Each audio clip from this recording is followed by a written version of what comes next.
Welcome. We are live with Midweek Mysticism.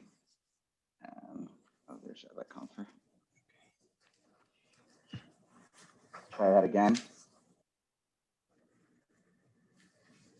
Magic. Welcome. We are live with Midweek Mysticism, continuing our study of the Zohar.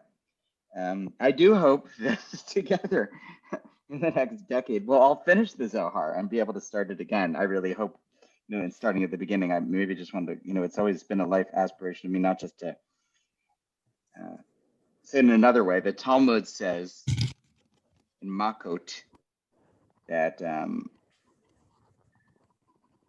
it says you should study in a group or together and not alone. And then it says very harsh things about studying alone based on a verse, and it says you should be killed and executed, and it starts getting into gory detail. So they start to query Ravina, Ravashi, why should you be killed if you study alone, etc. The point is in that teaching that the insights are much richer and sharper in a group, and I do feel with this group that is absolutely true. Yes, thank you. It's a long rabbinic way of saying thank you. Okay, so we'll carry on.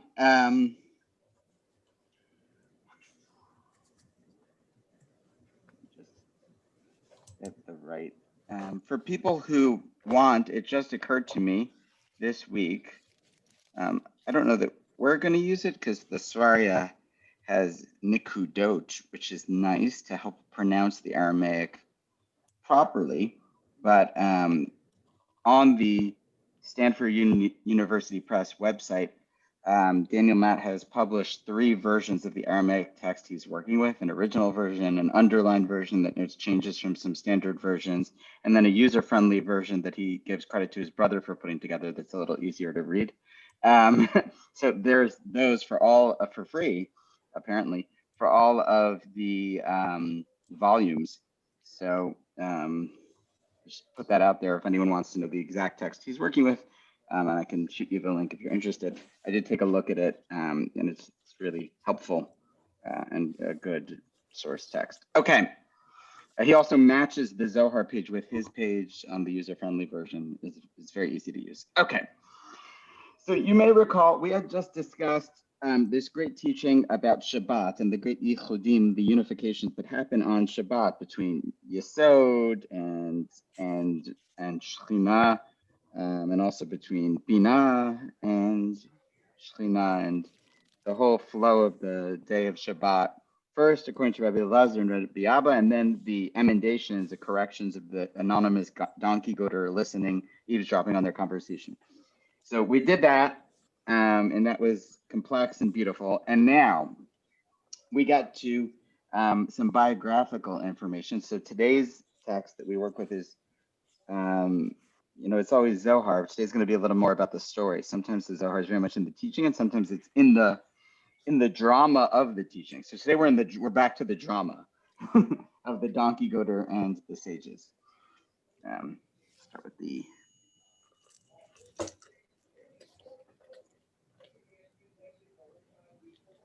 What's supposed to happen? Okay.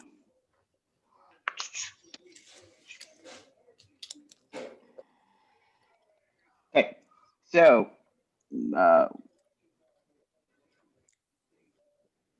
Great.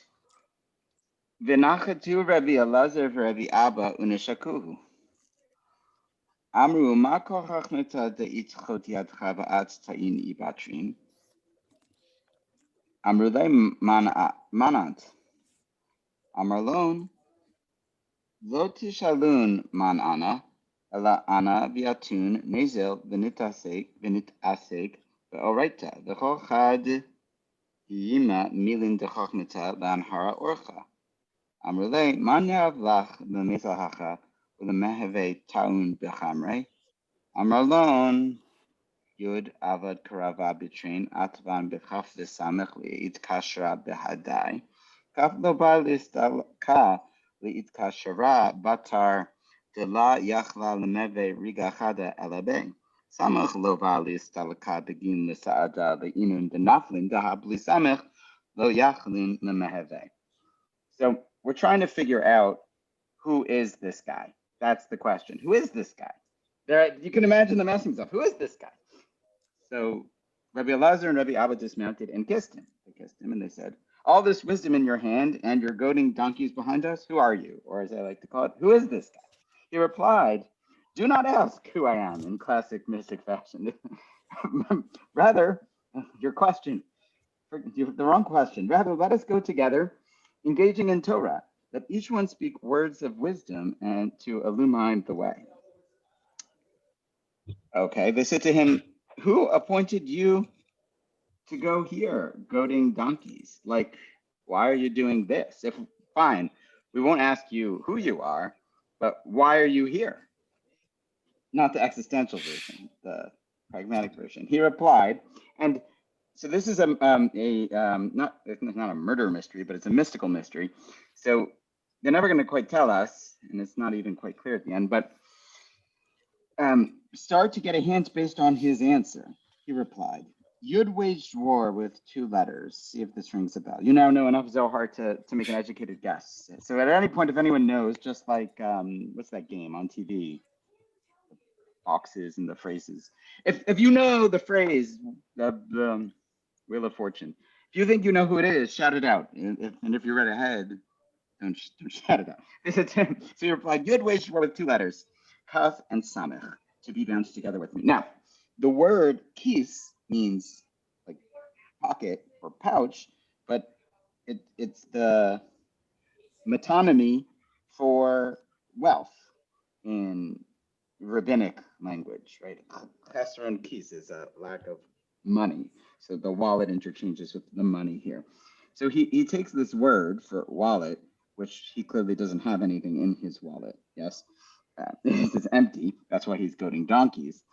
And he said, look, Yud, the middle letter, waged war with the 2 letters that surrounded Kaf and Samach to be bound together with me. It's like, I almost had money. I could have had money, but this thing happened. Kaf did not want to depart and be bound, since it cannot survive for a moment anywhere else. Remember, Kaf, in an earlier teaching of the letters, the alphabet de Rabbi Akiva, or that version of the teaching, right? This aleph bet come before God in audition thing.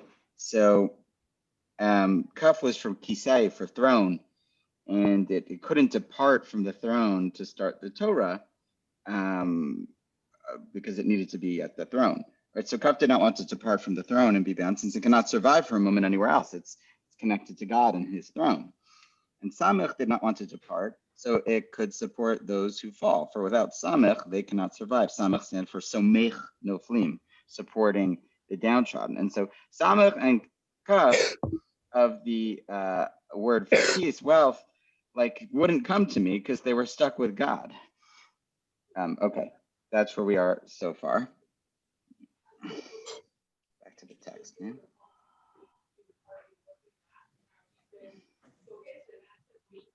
Yud, ata legaba yechida, nashik li v'gafiv li, v'chaimi v'amar li, bri, ma'avid lach, v'ha ana istalak v'ana itmele mikama tavin v'atvan tmirini la'in yakirin. Vater kain aiti legaba v'ana eheve se'idlach v'etin lach achsanta. The train atvan ilain yatir me'ilain de istalaku de inun yesh yud ila vishin ila lemeve lach utsrin malya mikol. Begin kach brizio vehevet in chamre alda ana azil vekach.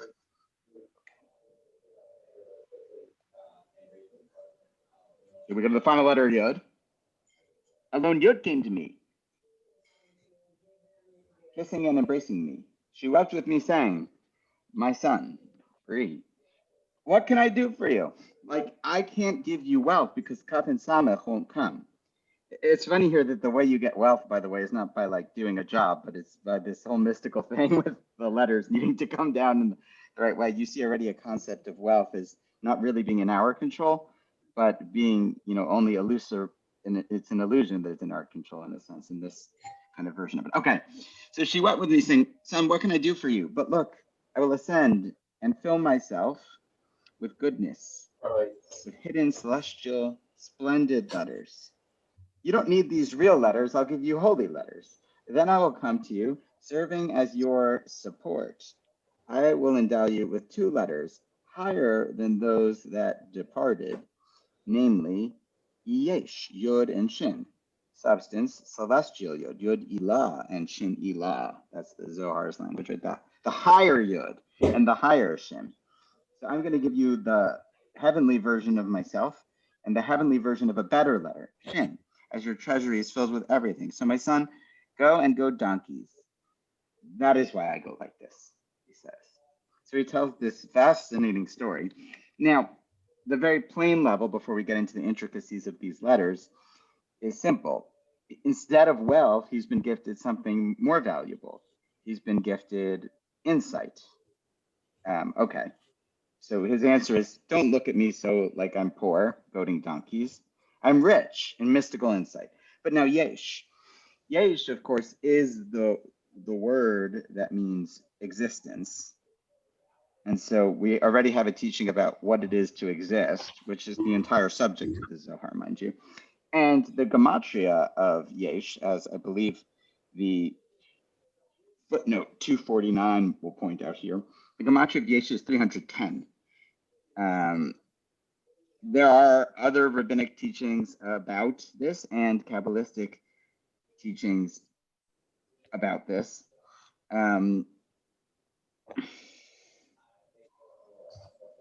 Quote Rabbi Yoshua ben Levi here, the Mishnah and Uktzin. Right, in the world to come, the Blessed Holy One will endow every righteous person with 310 worlds, as is written, so that I may endow those who love me with yesh and fill their treasuries. So there is a sense here that he's getting, and I think we've mentioned these 310 worlds before. In any event, he merits the 310 upper celestial worlds of insight.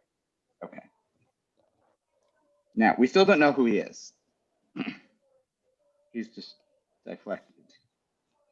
Chadu Rabbi Elazar Rabbi Abba Uvachu Yamru Zil Rechiv V'Ananatinat Abatrach Amarlon Velo Amarit Lachon de Pikuda de Malka Ihu Ad Dieteahu de Ta'an Chamre Amrule Hashmach Lo Amatman Atarbe Motavach Maihu Amarlon Atarbe Motvi Ihu Tav V'Alya Legabai the ihu migdal chad de parach ba'avira rav v'yakira. The inun de dairin be bahai migdala kut shabrichu v'chad miskana. V'dahu atar be motvi v'galena mitaman ve'ana ta'in chamre. Ashkachu Rabbi Abba Rabbi Elazar be itimlon miloi dahavu mitikin kemana v'duvsha. Amrule shma da'avuch Iteman nanshik afra deraglach. Amarlon va'amai lav orach dili bekach liitga be'oraita.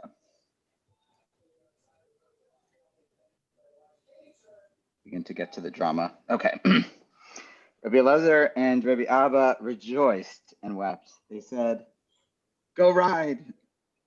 We will goad the donkeys behind you. So we'll follow you. We'll be your students, in other words, in a sense, right? You know, we'll even though you're one of these things, right? Where like we didn't think you were anything, but now we're ready to just become your student. He said to them, didn't I tell you it is the command of the king until the one driving donkeys arrives? So the one driving donkeys, I think it's a famous tradition, you know, from the prophet Zohar that the Messiah will come riding on a donkey. I must note the drush of Rav Aaron Soloveitchik here, whenever we talk about this, that the donkey will come riding on physicality. He used this as a statement about the modern state of Israel, that when people complain about the imperfections of inevitable in modern political life, that people should remember that the Messiah comes riding on a donkey, in real life, in other words, with all of its complications, and that doesn't, you know, we shouldn't expect messianic non-worldliness. We should expect the Messiah to live in the world and have a, you know, it's like they found the tax records of the Baal Shem Tov. Right? That's what they have from the Baal Shem Tov. They have the house he lived in, they have the property record and his tax records. In other words, that's what he paid his taxes. Okay, so Um, that was an aside, though. So didn't I tell you it's the command of the king until the one driving donkeys arrives? So in other words, he's kind of rejecting. Yeah, I'm saying something. He's rejecting their effort to follow him. You know, he's got to kind of take this on, this task, until the Just Messiah. for the This is him. record, just for the record, he Yeah. didn't say anything about I have to do this until the Messiah comes, right? He's adding that last little bit there. All he said was, you know, this mysterious letter said I should go donkeys. You know, so he's adding a little more to this comment here when he says I have to do it until the Messiah comes. Right. This is a new thing. Like this is my plight, in other words, and it's a divine task to be kind of like a hidden righteous person, right? Who goads donkeys. I guess my drasha was related. The reason I was thinking about it is because he's stuck being sort of, in their case, a blue collar worker they're looking down at. And originally, that's why it's a surprising teaching. And so there's sense in which he's been given a fate of like a very material existence. And there's a reason for it. The suggestion isn't just that he's stuck with it until the Messiah arrives, but that maybe this is what hastens the coming of the Messiah, right? That it's related. It's not just, you know. Well, I'm wondering, is this maybe it's a very general, generic phrase? It's not that he was specifically instructed to go donkeys till the Messiah comes, but rather it's his station in this life or in this world or something like that. And that expression, until the Messiah comes, we can apply to lots of different cases when we're talking about this world and this life. Right. No, the Talmud is always, you know, this will be that way until let Eliyahu come, right? And it's just an expression of, you know, that's the way it is. The difference here, though, is that he is goading donkeys and the Messiah is coming on donkeys. So they're relating his donkey goading to like preparing the way of the Messiah, kind of. In other words, like he's goading the donkeys, the Messiah will come on. So it's not just an until, I think. I think it's not just a figure of speech. I mean, maybe only slightly more, but I do think they're trying to make an allusion to the fact that his work is somehow the hidden engine of the Messiah operating behind the scenes. So is there some general thing behind this, that this is a donkey driver who's leading the way for the Messiah, knows all this mystical stuff that the rabbis don't know? Is this coming out of, I don't know, Spanish legend culture? It's not really Talmudic. You know, what's the meaning behind this? I'm sure Matt and others have, and traditional commentary. So what's the point of this? That any so the point is bring the Messiah, or in the Kabbalah. So I have to spoil the mystery to answer your question, but I'll do it slightly. I don't want to be a spoiler. If it's coming. So, no, I mean, we're going to spoil it in a minute. This may be, as you may have guessed, either the son of or perhaps the actual, a reincarnation of the deceased Rav Hamnuna Sava. So you may remember Rav Hamnuna Sava, who taught us the teaching of the letters. You know, he was the teaching of the letters, which is a very important teaching, not just in the mystical literature, even in the midrashic kind of tradition. In Kabbalah, Rav Hamnuna Sava is a big deal, a bigger deal than in the Talmud. He's considered very close to Rabbi Shimon. And so we're now, because we're dealing with this super significant figure, we're now getting into almost a hagiography of him. That's the agenda here. So maybe, I don't know enough about Spanish legend culture per se to know to what extent this is influenced by the Spanish site of the Zohar, but this is certainly influenced by the Kabbalistic lore of which there's much about Rav Hamnuna Sava, and they're teasing with the letter teaching. The fact that he doesn't identify himself and explains his plight by way of a teaching of letters actually may identify him, right, in the classic Zohar way. And by the way, when the Zohar does that, is it not, in a sense, a way in which it relates to God, right? In saying God is indescribable in this way and indescribable in that way and beyond reach. It is it's mapping out the most elaborate description of God that a monotheist or a panentheist or something could offer. So, so he's doing that. So I don't know if that answers your question. I think that's the agenda of the Zohar at this moment, if it would. Now, I will say this. It's right to maintain the mystery about the identity, even though I just fixed the identity as Rav Hamanuna Sava, because this figure will disappear and will be identified in other ways too. And we're actually also getting perhaps into the beginnings of a reincarnation culture where it's really a certain soul that's coming down, but that soul may be identified with others too.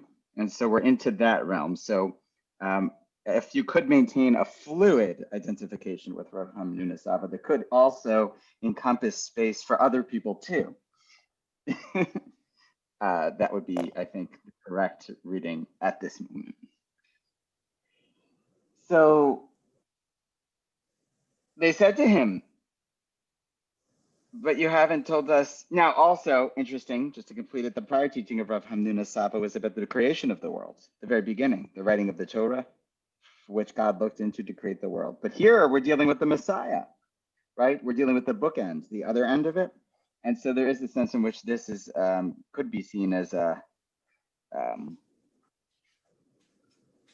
parallel teaching to that teaching about the other end of the history. He replied, the site I inhabit, they said to him, but you haven't told us your name.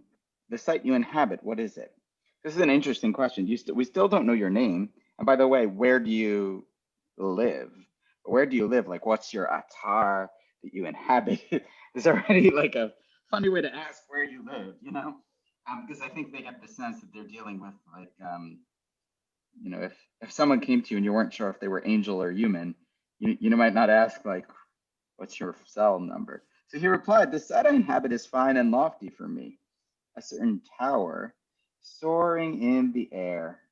It's this Migdal tower, grand and splendid. Those dwelling in this tower are the Blessed Holy One and a certain poor person. This is where I reside, but I have gone into exile, goading donkeys. We're going to come back to the tower, finish what we did. Rabbi Abba and Rabbi Elazar gazed at him. He had flavored his words for them as sweet as manna and honey. Now, of course, who gives manna? God. And so here, Rav Hamnuna Saba is taking on these divine-like qualities, playing with the letters of creation, operating behind the scenes to bring Messiah, revealing his identity just enough to teach, but concealing it more even as he reveals it. They said to him, if you tell us the name of your father, we will kiss the dust of your feet. And then he said, why? It is not my habit to boast of Torah. Go back. That's where we left off. I'm going to go back to the tower. Okay, some of these notes may be helpful here. So this is actually the kind of complicated teaching of the piece. The site I inhabit is fine and lofty for me, a certain tower soaring in the air, grand and splendid. So the tower soaring in the air, the Migdal throughout the Zohar is usually Bina. We're back in our Sphirot chart. Grand and splendid, soaring in the air. Soaring in the air, literally soaring in the Godhead. Grand and splendid, right? We know that Bina is this place where all delineation of inchoate wisdom into what will come is formed. It's a palace. We've described it that way before with keys. It has all of these gates. It's a very really think of Bina. First we said like an incredible palace. It's hard to get into, but imagine it's large. It's this beautiful palace, and now we're thinking about like a huge tower. The huge tower, of course, has perspective. It can see far out. So you want to, the whole fun of the Zohar, just a methodology when you're learning alone, I find, is to see how literally you can take the metaphor and what light that sheds on the sphere chart. That's a fun way to do it, right? In other words, like the chart are just circles. So what if I take the metaphors to color the chart, and instead of imagining Bina here, imagining a tower looking out and seeing all of these other things in a countryside in Spain. So now it's getting interesting because Bina can see all these things. they operate and it can affect them with policy from the tower. Okay. Now, who's in the tower? Blessed Holy One and a certain poor person. So who lives in the tower? So he lives in the tower. He lives in Bina. And who is there? Kuchabrichu. Kuchabrichu in the Zohar is always Tiferet. But Tiferet, like Chesed Gvur Tiferet, Etzachod Yesod Tiferet. You know, like the big Tiferet, not the little Tiferet. This whole thing. So Kuchabrichu are these, what Ari would call as a parsuf, as a face, Zer Anpin. And we also have this poor person, right? And a certain poor person. So the certain poor person, of course, is Shekhinah. Now, Shekhinah is considered poor for a few reasons. From a theological perspective, Shekhinah is poor because you see that Shekhinah doesn't give. Yeah, in other words, Shekhinah only receives divine energy. So it's interesting to think about the divine presence in our world. From our perspective, it's lofty and elevated, but actually from the perspective of divinity, it's sort of the lowest level of divinity because it only receives from higher worlds. It doesn't, in and of itself, have any giving power. It's the place or the site where things are actualized. It becomes the place of the world, but it in and of itself doesn't give that to the world. Really, everything else does. So because it can only take and can't give, it's poor. It's kind of like the other sphera before the breaking of the vessels. To get into that whole Lorianic metaphor now, but it can't give, really. So it's, in that sense, it's poor. The Shekhinah is also poor because we're in exile, right? In other words, the temple's been destroyed, the world is in exile, and so the Shekhinah is homeless, not just poor. But that's not a condition merely of history. That's an existential condition in the Kabbalah, right? Until the coming of the Messiah.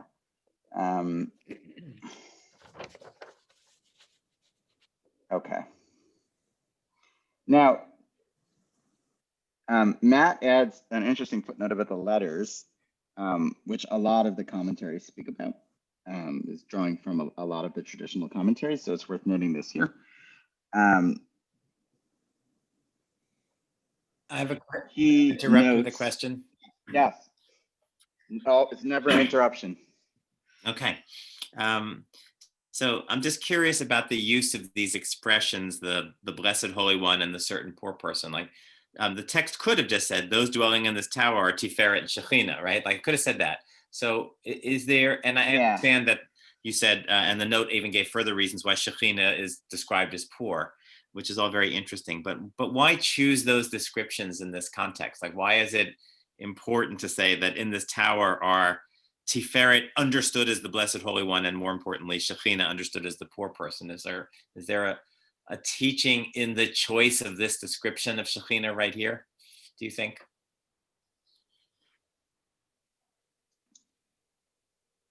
So having Kuchabrichu live in the tower kind of represents, you know, a certain monarchical presence, right? Like who lives in a royal tower? I don't know, but they want to put Kuchabrichu. So using the appellation Kuchabrichu, the Blessed Holy One, yeah, I think gives the tower the status of a residence of a significant divine entity. And that, by the way, Kuchabrichu is associated with classically the four-letter name, Yud He Vav He. So I mean, this is like the name of God. You know, who lives in the tower? God lives in the tower. So I think that's the thing. This tower is God's home. You know, God, the way we would use the term. So I think that is part of it. And the certain poor person is kind of like the damsel in distress. Also lives in the tower. I don't know if they're playing with that metaphor when that metaphor came into existence. You know, the damsel in distress locked away in a tower somewhere. I don't know if it was right for them or not. It would be interesting to know if that was already a kind of literary figure. But as we saw in the teaching itself about Shabbat that he taught, the unification Ani Hashem, which is the end of it, between Kutchabrichu and Shchinte, and God's poor, unredeemed Shechina, exiled in the world, lost without connection, is like the key thing they're going for. There are other things, but that's probably the most important theme in the Zohar. If you had to pick the most important theme, it's the unification between Kutchabrichu and this. They're not united, but here they actually live in the very same tower. Yeah, Peter. Yeah, I'm confused by the metaphor because it seems that they are united, but Right. maybe they're in separate bedrooms. Right. So wait a second. How can the Shekhinah? Is very good. So now we're hitting on the issue. I don't know if the answer is that's good. So we're opening it up. Wait a second. If the Shekhinah is poor specifically because it can't receive on its own, but also because it's in exile and because it's not united. And we just got saying that we need Shabbat to unite it, but we also got saying that this donkey driver is goading donkeys until the Messiah comes, implying that they're not fully united. Well, they're not fully united, and he's goading donkeys until the Messiah comes and all of that, then why are they living in the very same tower? And so it makes this more tantalizing, as if to say that God is nearly united or nearly actualized, because of course God is one. Yeah. Right? God Same is in tower, fact united. different rooms. Same tower, but different rooms. Same tower, different right? rooms. So, right. I mean, they're not fully not united, but they're also not fully distinct either, right? They're paired. Right, and so that's it. Like, in other words, the verse says, Ani Hashem, I am God. So they are fully united. And the Zohar will say this a lot, Kula Chada, right? It's all one. The Zohar sometimes just adds that in, and I just read it. It's all one. It's all united. Everything is one. Everything is one. Because, of course, Rabbi Moshe Cordovero is probably the Kabbalist who made this most explicit in his work. You really shouldn't think about any one sphera as operating on its own. They all only operate, he says, as a principle with the consent of all of the sphera, because otherwise it would be not true that God is unified if they had real independent identity. We're in the world of emanation, and this is still all within a unified Godhead. So from a theological perspective, they are one. It's just that they're also not, right? In other words, this is the problem of life, which is that, wait, if God is one, why is the world as it is? And so it's not the way it's supposed to be. And if this is within God, well, then there's something that needs to change and improve and needs to come, the Messiah and the redemption. But on the other hand, it is one in the tower above in Bina. So in Bina, so now we get to the teaching. So I think we're opening it a little. And I don't know if this answers your question, Andrew, your question, Peter. I think we're beginning to get it. In Bina, Tiferet and Shechina, below my thing, are one. They're united here in the tower. They're united in the tower. God's name is united in heaven, but it's not fully realized down here in Shechina. So that's actually a pretty complex point they're making. God is united. God just isn't fully united here. Yeah. But the unities themselves exist in higher realms where they are united. It's like having a sort of split personality thing going on. It's more than one place at once, right? You know. Maybe I can ask Peter. Peter might be able to elaborate on this physics analogy, which is rusty in me. But if I recall correctly from decades ago, at certain higher levels of energy, a couple of the fundamental forces are united, right? I don't remember which ones, but as you get to all of them, right? So and don't ask any. Yes, Peter, the follow-up questions, but so at a high level of energy, this four basic forces of nature, gravity, electromagnetic, strong and weak nuclear forces, if I remember correctly. But at high levels of energy, those forces become one force. So up high, they're one, but down low, lower levels of energy, they're distinguishable. Does that analogy seem to work, Peter? I think your physics is 100% correct, but whether it's helpful to understand what the Zohar's point is, I'm not sure. Because temperature or energy isn't really the same thing as spiritual height. No, true. That's the limits of the analogy, but the benefit of an analogy is it like can maybe give a sense in which two things can both be united and different, which normally sounds contradictory. So on different planes, plane, right? Different planes, what is distinct on one plane can be one on a different plane. So that's the analogy, at least. Sure. And this may just be a nova I watched on PBS, but when she used a different physics analogy, they had put some particles through an accelerator in some ultra cool, super cool, the coolest freezer there ever could be, and ran them, or had they run a computer at that setting, and were able to get two results at once. So to get a particle to go both places, or to get both parts of a binary to occur at very, very cold temperatures, like the coldest you could do. I don't know. So two things can be true at once, perhaps, at some extremes. Whether that's helpful or not, I will say this about that. I think it is helpful in the sense that we would expect, and I think this is where the science is helpful, but Peter is an expert on this, so correct me or tell me this is an amateurish or unthoughtful view. I would not be offended.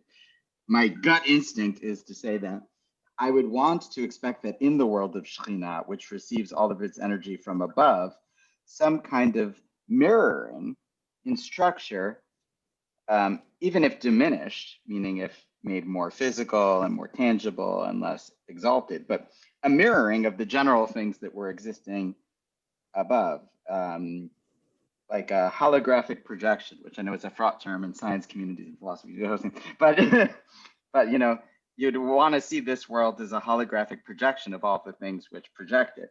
And so to that extent, you would want to see the physical forces of nature reflecting the very unity and disunity present in this supposed structure. Or it might be a question on the structure, even. In other words, if our world didn't express both unity and disunity, if there was just a universal principle of physics that explained a theory of everything that just worked without really complicated math and science that makes it seem like it doesn't work and causes people to write popular science books and have PhD theses, then it wouldn't be good for our religion, because the idea of a complex system would not make sense. And if there was no unity at all, or that wasn't a tantalizing quest for physicists, that would also not be good. I don't know, just tangential armchair thoughts. Yes, all sounds good, but I'm still having trouble with the Zohar. Okay, so wait, so okay, you're still having trouble. Do you want to say more about what you're still having trouble with? Well, I guess at the most fundamental level, I'm trying to understand what our project is as we read this. What are we learning facts that we should store away, or guidance on how to live, or an understanding for fill in the blank, the meaning of the mitzvot? So to know that there's this system of 10 sfirot, and within Binah, Tiferet, and Shekhinah are united, but it's not manifest. What do we end up taking away from all of this symbolic language? So I will open it up a little bit. I don't know if I should speak first or open it up first. Well, Does anyone else want to comment? I share Peter's kind of moving back, or, you know, at 30,000 feet, where are we going with the Zohar? You know, there's a lot of details about where things are in the spherotic system, but what is the more general spiritual point of where we're going with this? So I share I hear you amplifying the question. Peter's consternation with the details and what's the underlying structure of the Zohar. So I think at some level, there are at least two distinct aims I can think of. And maybe this concretization which I'm always reluctant to do with something as cryptic as the Zohar, but I think is fair. On the one hand, the Zohar is trying to create a spiritual experience just out of learning it. So it's trying to create a rhetorical spiritual experience. By doing this story, I think it's hoping that the letters on its page will unlock gates to travel the journey it's traveling inside of you. So I think it's trying to create a spiritual experience, not in some other thing you'll go do with applied knowledge, but through the very act of studying it itself. And so when they say, so let me just take that the next step then. When they say here that, there's a tower soaring in the air, grand and splendid, those are a blessed holy one, a certain poor person, this is where I reside. But I have gone into exile goading donkeys, this kind of thing, is to speak to our condition in a certain term that might color it. Our condition of both feeling like the world is broken. Anyone look at them and just say the whole thing is just gone to pot, right? Or is just totally fundamentally broken in so many ways. And to give depth to that feeling and say it's not just your feeling about the current state of the world as it happens to be, but is the existential state of the universe, the physical universe is broken, missing connection. And broken here means missing balance and connection, right? And at the same time, to give depth to the grandeur of the unity of it all, right? Like, wow. And to the awe, and to say, well, that actually also has a much deeper pathway. And in fact, that pathway is operating in you. And in fact, it's where you live. You live incited in this.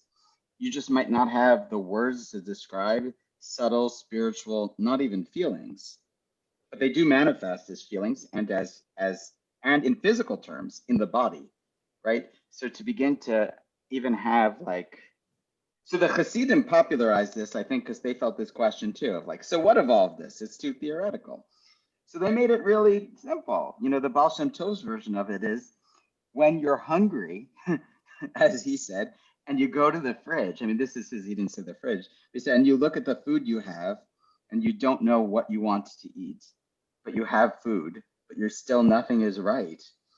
Understand that is the very tangible expression of the brokenness of the Shekhinah in the world. But that's what he means to say, right? It's that's what it feels like for the Shekhinah, Kaviyachol. So not to feel, gosh, I have cookies here and vegetables, but somehow I don't know nothing is what I want right now. I'm just so frustrated and tired, and that's the Shekhinah. And then at moments of joy and elation, to feel also the joy of this. So I think when he was saying that, those things are really, I think, a comment on this. That is one. Two, there's a second. That may or may not speak to you. I hope you don't drop the course. Don't enjoy your presence. But I think that is clearly an aim of the Zohar. And not just to map it when you experience it, but also in some sense to create it through its words. A second piece is in the mitzvot themselves, because the Zohar believes that all of the mitzvot are pathways to God, and they're all connected to each other.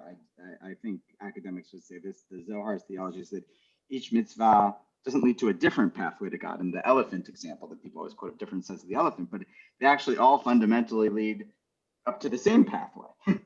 And so to transform mitzvot and tefillah, but even more mitzvot, into specific spiritual practices.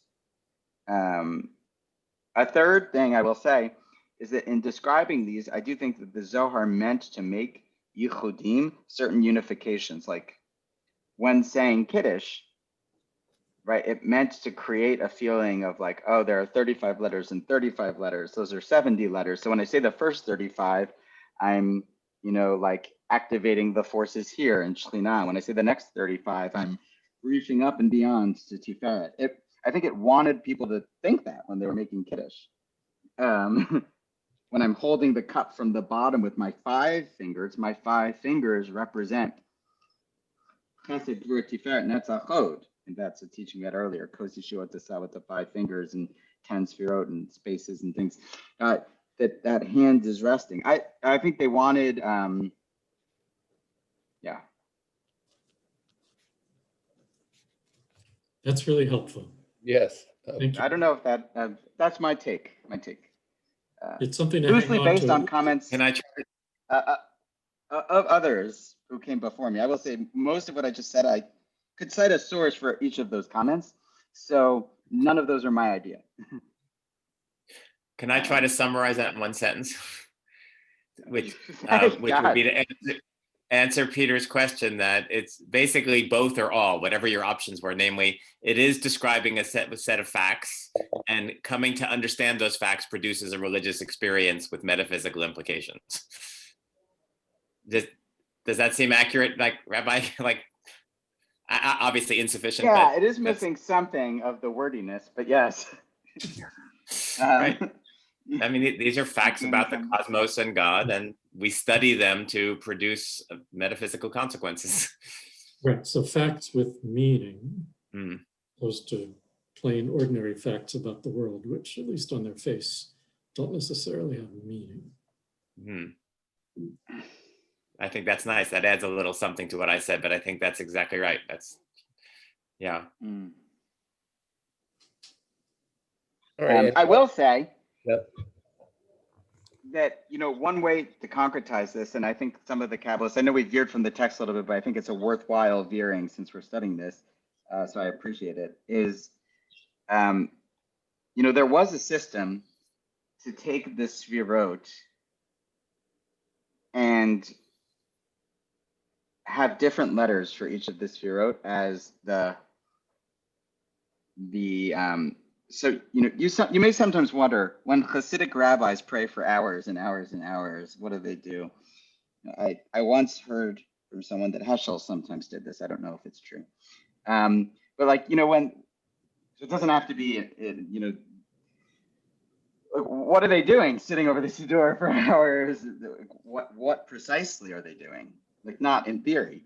And so I think a lot of times in the davening, what is going on is they are making this also a feature of tefillah. That's the other thing I would add. And the way they do that is by taking the divine name, Yod, like I said last time, and sometimes doing shiluv, what they call shiluv otiot, which I think I mentioned last time, combining the names to create a yichud. Like, instead of Yud He Vav He, which is Tiferet and Shechina, they'll literally say Yud Aleph He Daled Vav Nun He Yud. They'll intersperse the names to merge them, or to do it with Aleph He Yud He, and that, and to create different permutations of the names as a way of showing the unification, but also to take Yud He Vav He, and so they do this for each of the 19 blessings of the Amidah, for example. So like, I once had a chance to eat lunch with the Satmar Rebbe at his house in Williamsburg. And I got to speak to him a little bit about this. And it was an interesting occasion, and no doubt. And I was glad that English wasn't a barrier. I assumed it would be, but it wasn't much of a barrier. His English was more or less fine. And he davens with a Siddur where Yud He Vav He has different vowels under it in each blessing of the Amidah, and each time it's mentioned. And each of the Sfirot are represented by a different vowel combination. So, for example, Keter at the top is represented by a kamatz, by the plus sign aw, and Chochmah is represented by an a, by a patach, and Binah by a sereh, by an a, etc. Chesed, and each of them has, and so they'll do yud, kamatz under the 4 letters. And the reason they're doing it is, again, they don't want to distinguish. To all that to say, this is actualized in the prayer practice. When the Zohar suggests meanings for prayers and mitzvot, they'll use those kavanot and yichudim to change the blessings and prayers by literally envisioning the names of God that relate to those pathways when doing it, to kind of remind one of the Zohar study passage Of course, one then has to be not just conversant in the Zohar and what it said about all of that to like hint to yourself with vowels to bring it right, and to like have this all fluent in your head and be able to do it. So it's actually kind of complicated.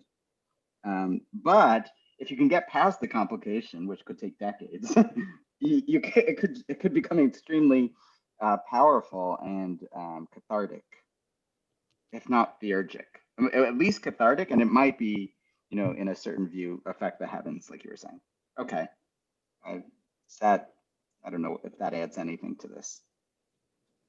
Yes, Right, thanks. that was for me also helpful to just step back from the details and look at the forest. So thank you for that. I think what Yeah, strikes no, thank you. and is this the world, the universe is broken, but there is some ultimate unity and beauty behind the brokenness, and through mitzvot, prayer, practice, we can reimagine in the metaphysical way, the way Andy was talking, but also I think they believed in a theurgic way to reclaim the hidden unity behind the brokenness. So that Yeah. was my takeaway from your thank you, trying to put this in a general perspective. But No, we it can is like a visioning exercise. jump you know, back and- into the trees. Yeah, so we'll just jump back at the end. It's not my habit to boast of Torah. Why do I need to tell you who my father is? If I tell you how great a sage my father is, you're going to think differently of me, he says. Now, of course, again, you know, I tell you what a big sage my father was. Oh, you're going to think of me differently. Well, problem created, you know, thanks for telling us. So, okay, I'll do one more little text. Fish homework, if people want. Examine. I thought the fish was a Christian symbol of messianism. Is it a Jewish symbol of messianism? There are several academic articles on this, recent, old. I haven't read any. If anyone wants to, we're getting to the fish section. Okay.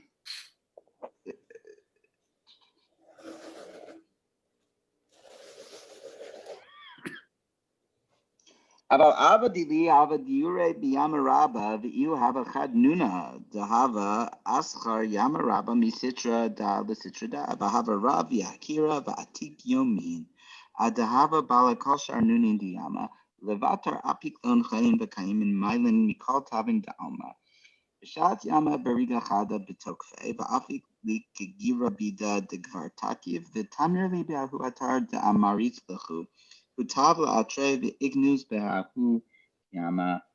So just read it. But my father's dwelling, what you know where my father lived? Oh, he lived in the ocean, the big ocean. And he was a nuna, a fish. Now, nuna, Rav Hamnuna, you know, we're playing on the name here. Why is Rav Ham? Now here, Rav Hamnuna, he's saying is his father. We'll query this a little bit. Circumnavigating the vast ocean from one end to the other, so grand and splendid, ancient of days. By the way, Atik Yomin is a description of Keter. He would swallow all the other fish in the ocean, then spew them out alive, thriving, filled with all the goodness of the world. So strong he could swim the ocean in one moment. Think of like the light of Breshit, which went from one end of the world to the other. He shot me out like an arrow from the hand of the mighty warrior, secreting me in that sight I described, and he returned to his sight, disappearing into the ocean. Next time, we're going to unpack this teaching. Now that we've just told this story about this fish that swallows all the other fish and spits out the fish alive but thriving, you know, like it swallows them and it spits them out healthier and better than ever. Just like me, into Bina, that place I told you in this tower. Wait, am I a fish in the ocean or am I a king in a tower? What's going on? Okay, and then he disappears. So okay, so that's what we'll do. Yeah. Okay. Thank you, everyone. Thank you. Okay, thank you. Have a good week. Next Wednesday. Homework though, two homeworks. Thank you. if you want. We're gonna read the Talmud in Brachot that deals with the figure of Benaiah, who Ben Yehoyada, who's gonna feature. So you may want to look at that, but we'll read it quickly in class because it's relevant. And then also, again, if anyone wants to do anything about the fish and messianism, it's a topic. Could you send us the exact reference in Brachot where? Yeah, I'll send if a we wanna link out look with at- the precise. Yeah, Okay. absolutely. Thank you all. All right, thanks.